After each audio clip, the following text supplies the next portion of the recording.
No primeiro dia da semana, Maria Madalena foi ao túmulo de Jesus bem de madrugada, quando ainda estava escuro, e viu que a pedra tinha sido retirada do túmulo.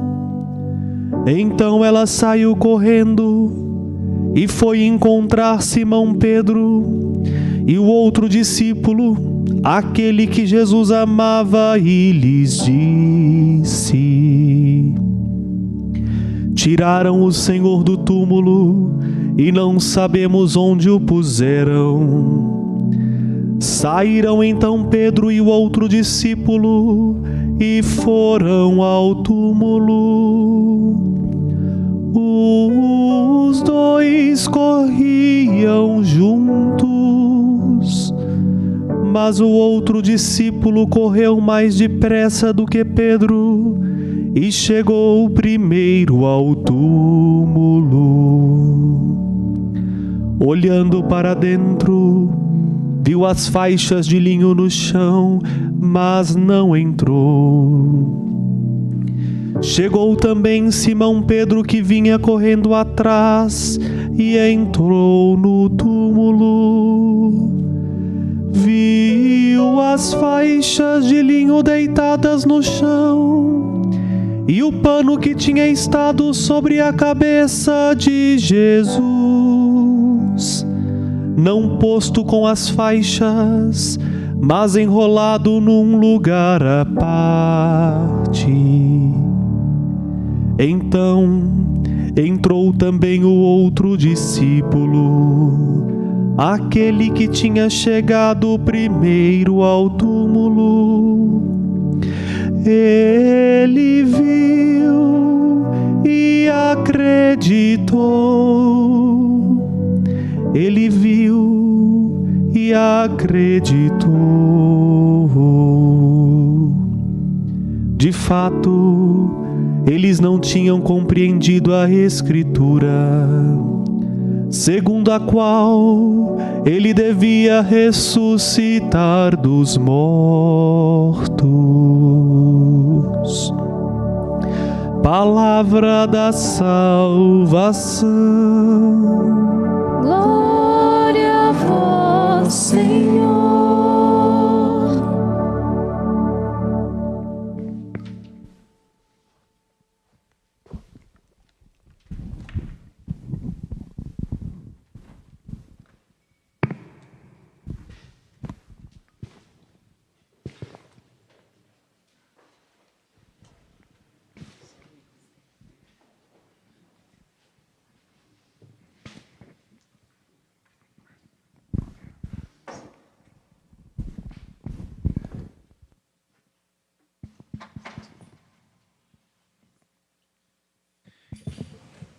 Encontramos-nos nós hoje diante do ponto de partida da nossa fé. Em todas as religiões e caminhos espirituais, há um desejo e uma busca profunda, sincera, das mulheres e dos homens na direção do divino. O divino como uma promessa do coração, dos anseios, que pode ser atingido em partes pelo conhecimento, pelas filosofias. O cristianismo traz algo de especial. Deus é o primeiro a estar inquieto e vir à procura da sua criatura, dar-lhe de novo algo que a fará comparecer no primeiro momento, que é o da recriação. O momento onde não havia divisão nem abismo entre o amor de Deus e o deixar-se amar da sua criatura. É por isso que o Cristo deve ressuscitar no 8º dia. O 8º, também o primeiro, para dizer da criação que se renova a partir daquilo que acontece nesse evento misterioso da ressurreição de Jesus. Ali sela-se um definitivo encontro. Já no seu nascimento, dá-se o encontro. No nascimento do Cristo, naquela manjedoura, há uma troca entre o céu e a terra. A palavra eterna, indizível, abrevia-se, cabe num lugar onde comem feno, a vaca, o boi, o burro. Já naquele momento, o Eterno toca o tempo, e por amor, como é próprio do amor, as próprias leis do tempo são transgredidas naquele encontro. E finalmente, na ressurreição, o Cristo que veio experimentar a carne humana, o corpo humano, que conhece as paixões humanas, porque todas as paixões e dores humanas encontram sempre espaço na cruz. Todos nós, diante da cruz, estamos diante das feridas que temos e que causamos, dos nossos pecados e das nossas fragilidades. O Cristo que recolhe em si as nossas paixões e experimenta a radicalidade do que significa ser humano. A morte, o fato sem explicação, diz João Grilo, que une tudo aquilo que é vivo num só rebanho de condenados. Ele veio naquela noite, na noite da ressurreição, trazer um significado para a nossa existência humana, quando nos dá a esperança de todas as esperanças, a de que a vida humana não é a de um caminho que termina no nada, no vazio, no silêncio e na sombra, mas por causa dele, unidos a ele, por graça dele, pelo amor dele, a nós é prometida a esperança da ressurreição. Este é o nosso ponto de partida. Crer na ressurreição de Cristo e crer que nós somos alcançados por um amor e por uma esperança indizíveis em Jesus Cristo é o alicerce da fé cristã. O alicerce, a coluna, a pedra angular a que cantávamos nós no Salmo, de modo que diz o apóstolo Paulo: se Cristo não ressuscitou dos mortos, vã é a nossa fé. É por isso que nós estamos aqui. Não porque nós nos encontramos com uma ideia, um costume, um hábito, um ensinamento, uma devoção aprendida dos nossos pais, repetida um pouco porque sempre fizemos assim, um pouco por medo, um pouco por convenção, um pouco por aparências. Nós estamos aqui porque nos encontramos com Cristo, porque nele o nosso coração encontra um sentido para a dor, para o sofrimento, para o nosso caminho neste mundo, e a própria morte encontra uma solução em sua ressurreição. Nenhuma palavra daria conta de conter o que significa este núcleo, esta essência última da fé que nós professamos. Tanto que cantávamos ontem, quem foi testemunha deste momento? Deste momento em que o Pai derrama o Espírito sobre um corpo inerte e ele volta à vida e recebe uma vida nova. Só à noite foi testemunha, cantávamos ontem no Exulta-te. Nenhuma poesia, nenhuma palavra humana, nenhum cálculo humano, nenhuma esperança humana é capaz de conter o que aqui se desabrocha. Naquela noite, no silêncio daquela noite, e somente a noite foi testemunha do brilho deste sol, que é o Cristo, sol que jamais tem ocaso e também o nascer desconhece. Somente a noite foi testemunha. Mas cabe a nós, e em primeiro lugar os 12, tendo experimentado Cristo, tendo se encontrado com Ele ressuscitado, cada um dos 12, nos avalizarmos a sermos testemunhas daquilo que Ele nos diz. Em primeiro lugar, os apóstolos. E aqui se insere o sentido da primeira leitura que nós escutamos. Vejamos, o que é que o encontro com o Cristo, o encontro sincero, pessoal e amoroso pode fazer na vida de uma mulher e de um homem? Lembremos-nos, este mesmo Pedro que sem medo confessa aquilo que experimentou, aquilo que viu e que ouviu, é o Pedro que ainda anteontem, diante de uma criada da porta do palácio de Caifás, sente medo de confessar sua fé. Ele que tinha visto Cristo multiplicar os peixes, os pães, que tinha visto Cristo fazer sinais, que tinha visto Cristo cumprir as profecias do Antigo Testamento, ele que tinha visto o Cristo, cuja palavra foi capaz de ressuscitar os mortos, teme. Pedro confiava demais em si mesmo. Assim também nós, não é?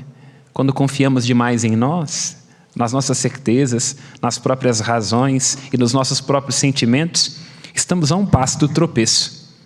Este Pedro, agora com uma boa e sadia desconfiança de si mesmo, é capaz de confiar totalmente em Jesus Cristo. E ele é constituído em primeiro lugar, e junto dele os outros apóstolos, como testemunha. É o que anuncia-se desde aquele dia. O Cristo ressuscitou de verdade e apareceu a Simão. Nós não estávamos lá. Nós não vimos o Cristo, não convivemos com ele. Onde está a garantia deste alicerce da fé? Se alguém nos perguntasse por que é que nós cremos nesta ideia de 2000 anos, nós poderíamos dizer à luz da liturgia de hoje, porque é mais do que uma ideia. É uma experiência que muda a vida e dá a ela um rumo decisivo. E a grande credibilidade da fé apostólica, a fé na ressurreição, está no fato de que alguns de nós se arriscaria, talvez, a ter que sustentar alguma mentira para não ver-se virado do avesso naquilo que disse, naquilo que jurou. Às vezes a gente diz alguma coisa que não devia e vai sustentando aquilo até o final, para não ser colocado em contradição. Mas quem seria capaz de entregar a própria vida? Seria capaz de entregar a própria vida por algo que realmente não cresce. É por isso que a nossa fé na ressurreição de Cristo, ela é apostólica. Porque as letras onde se escreveu que Jesus Cristo ressuscitou verdadeiramente, nos deu uma esperança, não são de tinteiro, mas são, antes de tudo, do sangue. Aqueles que conviveram com Cristo, que comeram com Ele, que escutaram da sua palavra e arriscaram-se a, em primeiro, anunciar esta grande novidade, pagaram com o preço da própria vida e foram, por isso, testemunhas da ressurreição, antes de tudo, não só com suas palavras, mas com a própria vida. E assim nós devemos, seguindo o caminho desses mesmos 12, nos arriscarmos a fazer da nossa própria vida um testemunho desta ressurreição. É preciso que a ressurreição de Cristo se verifique na vida de cada cristão. Cada um de nós, naquilo que faz, não de extraordinário, não de grandioso, mas de simples, de cotidiano, de heróico e de gentil, deve dar testemunho de que Cristo ressuscitou. E se Cristo ressuscitou, não temos mais motivos para sermos tristes. Não porque seremos bobos, não por um otimismo vazio, mas por entusiasmo. Uma alegria, uma promessa profunda nos alcançou. Um amor eterno, como líamos ontem em Isaías 54, nos alcançou em Jesus Cristo. E por isso a nossa vida deve ser nova a cada dia. Páscoa de Cristo, mas também nossa Páscoa, nossa passagem. E é por isso que o apóstolo Paulo, na carta aos Colossenses, diz: quem quer que ressuscitou com Cristo, crê em Cristo, deve esforçar-se para alcançar as coisas do alto, onde está o próprio Cristo sentado à direita. Aspirai aquilo que é celeste, não aquilo que é terrestre, pois a vossa vida está escondida com Cristo. Ser cristão, irmãs e irmãs, significa assinar um contrato. Significa permitir que Cristo, na nossa vida, naquilo que somos, naquilo que há de cotidiano, em cada sofrimento enfrentado, manifeste o mistério da sua Páscoa. É muito mais, disse e repito, do que um costume, do que um hábito, do que uma devoção, do que um medo. Trata-se de um encontro profundo e que nos leva a realizar e perceber em nós o mistério da paixão do Senhor, lembrando-nos aquilo que o próprio Cristo diz no Evangelho de João. É preciso buscar as coisas do alto, porque as coisas de baixo podem nos levar a nos perder. Diz João no seu Evangelho, ele diz: se o grão de trigo que cai na terra, não morre, ele fica só. Mas se morre, é aí que é capaz de dar vida. O que João quer dizer com isso, com esta metáfora no seu Evangelho? Cada um de nós olhe pela própria vida e será capaz de perceber as coisas que nos satisfazem, as realizações, o que nós podemos comprar e tocar e o que nos deleita, é tudo isso muito positivo e tudo muito bom. As coisas desta terra, não nos esqueçamos de que no livro do Gênesis, quando Deus cria as coisas, a beleza dos pássaros, das flores, das plantas, do céu, das estrelas, ele diz, tudo o que criei é bom. Só que há um risco a nós, de nós nos apegarmos a estas coisas como se elas fossem o sentido daquilo que somos e daquilo que temos. E usarmos destas coisas para tamponar a carência terrível que trazemos dentro de nós e só poderá ser saciada no encontro com Cristo. Todos nós, quando queremos guardar, juntar, reter, fazemos a experiência de uma vaidade e de um egoísmo que envenena as nossas relações. Se num casamento, por exemplo, o esposo estiver somente com a cabeça voltada para baixo, ele termina apodrecendo a relação com a esposa. Se num trabalho, por exemplo, nós quisermos somente levar vantagem, nós terminamos nos devorando uns aos outros em nome da competição e perdemos a capacidade de olhar para o lado. Queremos tanto para nós mesmos que o outro deixa de existir e é esquecido em nome das nossas reivindicações. Por isso, para ganhar, para ter vida, para transformar, para ressuscitar, será sempre preciso perder algo. E a gente, quando faz este movimento de perder algo, encontra a maior de todas as realizações. Como é bom ter a experiência de, podendo entrar primeiro, ceder o lugar. Como é bom poder ter a experiência de até estar com razão, mas em nome de um amor que escapa às palavras, poder dizer, por hora basta, não vamos discutir sobre isso não. Amanhã nós conversamos. Como é bom, podendo reivindicar coisas e direitos e reclamações, poder dar ao outro com generosidade, com desprendimento e com liberdade de coração aquilo que o outro sente que é necessário, mas que nós sabemos, por maturidade, que não é tão importante assim. Este é o mistério das coisas do alto, a que nos chama o apóstolo Paulo na carta aos Colossenses, e que será a marca de quem encontrou-se com o ressuscitado. Porque a satisfação das coisas deste mundo, e que é importante, e que é uma dádiva a cada um de nós, corre o risco de nos aprisionar em nós mesmos, quando aquilo a que nos convida Cristo e a ressurreição de Cristo é experimentar algo que nos faz maiores do que a nós mesmos.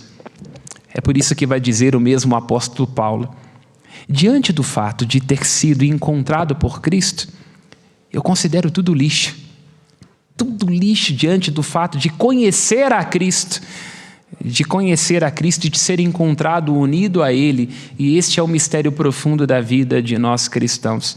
Todos os dias, e a Páscoa quer nos recordar isso, temos que nos perguntar, conhecemos Jesus ou só ouvimos falar dele? Contemplamos a sua face? Compreendemos o conhecimento na acepção linda daquilo que o hebraico diz com conhecer? Conhecer no hebraico é yadá, que é o amor que uma mulher sente por um homem, o amor que é o enlace entre duas pessoas, quer dizer, é um envolvimento pessoal, íntimo. Assim como nós, quando amamos alguém, vamos assumindo as expressões daquela pessoa, o gosto, o jeito, queremos estar nos mesmos lugares. O amor mexe com a gente, o amor nos faz correr, como escutamos no Evangelho. O discípulo que foi amado corre à frente, porque quem ama tem sempre pressa de estar junto. É este amor que diz o apóstolo Paulo, o amor do Cristo que nos alcançou na cruz. E diz ele, diante deste amor, todo o resto é lixo. Não é que nós deixaremos de nos satisfazer com as coisas, porque são presentes de Deus a nós, mas é que todas serão relativas diante do fato de que nós somos alcançados por Jesus Cristo. E quem foi alcançado pelo Cristo, quem recebeu aquilo que é do alto, não se prostitui por outros amores, sejam dos bens, sejam das outras coisas, porque tudo isso passa e tudo fenece. Inevitavelmente, tudo aquilo que temos, tudo aquilo que viceja, tudo aquilo que nos encanta, em algum momento nos será tirado. Nos será tirado porque envelhecemos? Porque adoecemos? porque alguém nos rouba, porque teremos que dividir a herança com os nossos irmãos. Mas se o verdadeiro tesouro estiver escondido em Cristo, na medida em que humanamente sentimos que estamos perdendo algo que é conforme a matéria, e este algo pode ser um bem ou pode ser alguém que a gente ama, não é? A dor de ter que, diante de um túmulo, de um pai, de uma mãe, de alguém que a gente ama, tentar fazer o exercício de tentar sepultar um amor que não é sepultável e perguntar onde está aquela presença que antes que me acalentava. Neste momento, será preciso lembrar-se daquilo que diz o apóstolo Paulo. A nossa vida está escondida em Cristo. É no momento em que nós sentimos que algo ou alguém morre e escapa dos nossos olhos, do nosso afeto, do nosso abraço, que nós temos que agarrar o Deus vivo. É no entardecer de alguma realidade, de alguma expectativa, que é preciso deixar que brilhe em nós a luz do ressuscitado, que vive para sempre. Tenhamos nós a sabedoria de vermos aquilo que é escondido. Eu sei, nós somos uma cultura das aparências, a gente quer postar e exibir o tempo todo, tentamos convencer os outros da vida que nós sabemos que não levamos. É por isso que diz o apóstolo Paulo, busca aquilo que é escondido, porque os prazeres deste mundo, as alegrias deste mundo, as fotos deste mundo, os compartilhamentos deste mundo, embora sejam muito bons, nos enchem de nós e podem nos ensoberbecer, e podem nos levar a ferir outros corações. Mas a alegria que vem do ressuscitado e a paz que dele vem, nos esvazia de nós mesmos para nos encher daquilo que mais importa, daquilo que vem de graça, daquilo que é escondido, invisível aos olhos, como diz o Saint-Exupéry Jean, o Pequeno Príncipe, mas que sendo invisível, escondido, é essencial e é o que nos caracteriza como cristãos. E quero terminar esta reflexão à luz daquilo que nos ajuda a entender a primeira leitura, chamando-nos a ser testemunhas do amor que experimentamos, tendo consciência de que este é o dia que o Senhor fez para nós, porque nos alcançou com o seu eterno amor e a sua eterna misericórdia. Contar-lhes uma história da vida de Alexandre o Grande. Alexandre o Grande era um homem de excursões, ele no império, um dos maiores que a terra já conheceu. Disse que certa vez, numa dessas suas caminhadas de conquista, ele encontra um ladrão, um homem que foi preso furtando. Ele olha então para este ladrão e lhe diz, qual é o seu nome? E ele diz, o meu nome é Alexandre. Ele então olha profundamente no ladrão e diz, ou você muda de vida ou muda de nome. É isto aqui o apóstolo Paulo quer nos chamar a entender no dia de hoje. Para sermos cristãos de verdade, ou mudamos de vida, ou nos convertemos, ou nos deixamos alcançar pelo amor de Cristo, ou mudamos de nome, renunciando a sermos chamados cristãos. Louvado seja nosso Senhor Jesus Cristo. Para sempre seja louvado. Creio em Deus Pai,